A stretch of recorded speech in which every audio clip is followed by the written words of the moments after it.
Hello and welcome back to the channel, episode 3 of Avatar The Last Airbender. Once again, for the final time, I'm going to be handing over to my past self to take you through this episode, do the reaction, give a review. Apologies about the camera, the audio, all of that stuff. You know what's up by now. You've been here for 2 other episodes. This is the last one though. Once we're over this hurdle of my past embarrassment of trying to make content and making it good, we'll be up to date. We'll be on the new setup, new place, all of that good stuff, and yeah, hopefully you'll continue to enjoy these reactions and reviews as we go through the rest of the show. But yeah, I hope you enjoyed this one. There are links down below to Twitch, Discord, all that fun stuff if you want to hang out with the community, join in with other stuff that I do.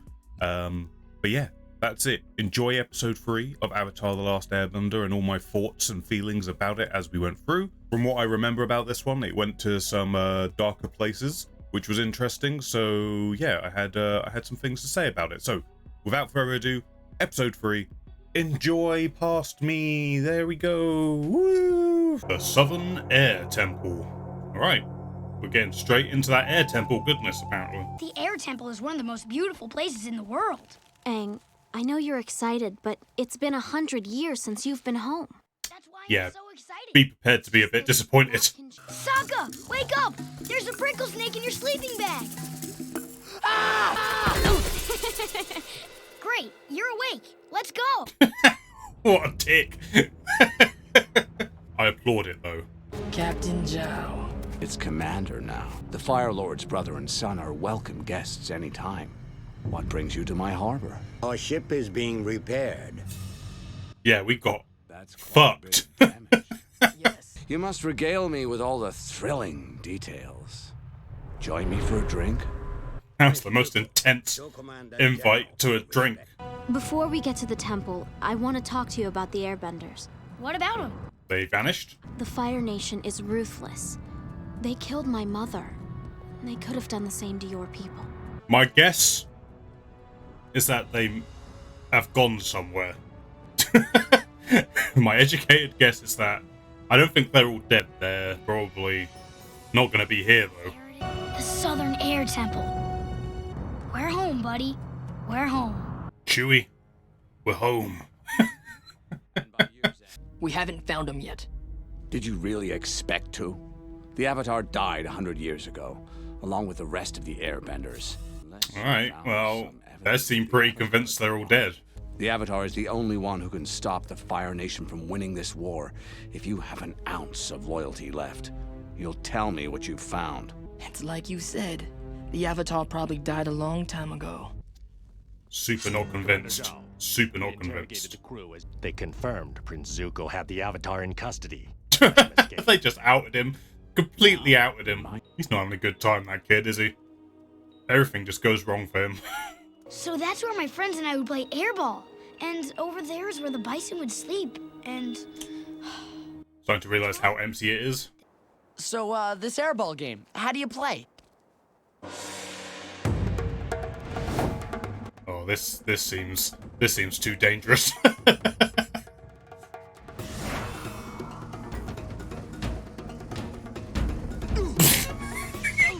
Yeah.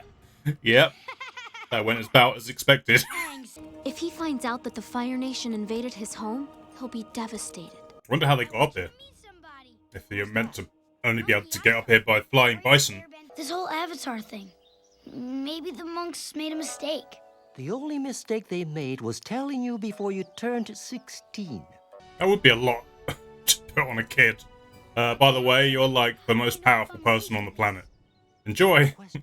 Now, are you going to help me with these cakes? I'll help you eat them. 1, 2, 3.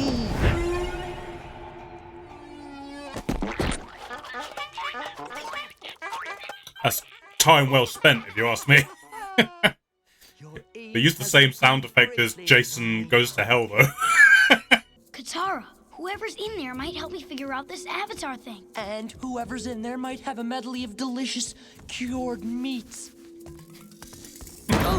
Right. What did he expect to happen there? I don't suppose you have a key. You have to The use key, air powers. Sokka, is airbending.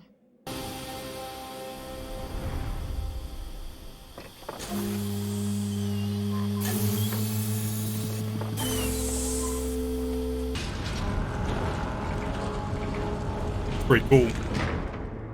The world building continues to be pretty cool. I've been hunting the Avatar for 2 years and And you failed! Capturing the Avatar is too important to leave in a teenager's hands. Keep them here. And Fire Nation just... they hate everything, don't they? Don't trust anyone who isn't me, basically. Who are all these people? I'm not sure. But it feels like I know them somehow. All the other avatars, I assume. When the Avatar dies, he's reincarnated into the next nation in the cycle. Hey, it's the guy from the intro. Aang, snap out of it! That was weird. Who is that? Some sort of psychic connection. How do you know his name? I'm not sure. I mean, he's you. He's you, technically. It's one of the little monkeys. It's gonna be one of those little monkey things. Lemur! Lemur dinner. That was Don't eat him. gonna be my new pet. not if I get him first. Oh my god, he's like turned into Gollum. He's been without food for like a few hours and he's gone feral. Once I deliver the Avatar to my father, he will welcome me home with honor. If your father really wanted you home, he would have let you return by now. Avatar or no Avatar. To be fair, it is pretty telling. In Agni Kai, at sunset. Very well. Zuko has a pretty rough time, huh? I can tell why he's so angry at everything. Like, everything in his life seemingly sucks. Firebenders? They were here? Oh, that's pretty fucking grim. That's pretty grim. Come on, Aang. Everything will be alright. Let's get out of here. Maybe back away. Back away from glowing eyes. Not a place you want to be. What the hell is going on? They're like all connected. Oh no. He's signaling. He's signaling that he's awake. Send word to the Fire Lord immediately. Oh, the Avatar has returned. Well, this can't be good. This cannot be good. Now they don't even have the element of surprise. It's his Avatar spirit! He must have triggered it! Apparently he's leaving. Bye! I'm going in my air bubble.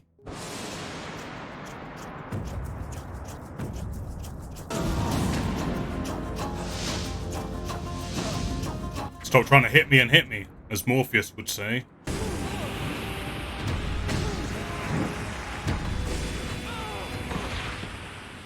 Yikes.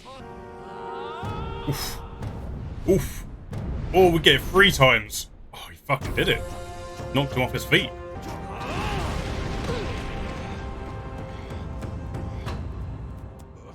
Do it! Did he not do it? No. That's it? Next time you get in my way, I promise. I won't hold back. Interesting character beat. Oh, coming in with a save! Attacking someone with their back turned. This is how the great Commander Zhao acts in defeat. Yeah, fuck you, dude. I mean, even though he's the antagonist, it was good to see him get a win. Honestly. I went through the same thing when I lost my mom. Monk Gyatso and the other airbenders may be gone, but you still have a family. Katara and I aren't gonna let anything happen to you. Promise. I'm sorry. It's okay. It wasn't your fault. Pretty fucking You're scary. right. I really am the last airbender. Pretty fucking tragic. This show is... it's episode 3 and it's already getting pretty heavy with its themes. Katara? Sokka? Say hello to the newest member of our family. What are you gonna name him? Momo. Welcome aboard, Momo.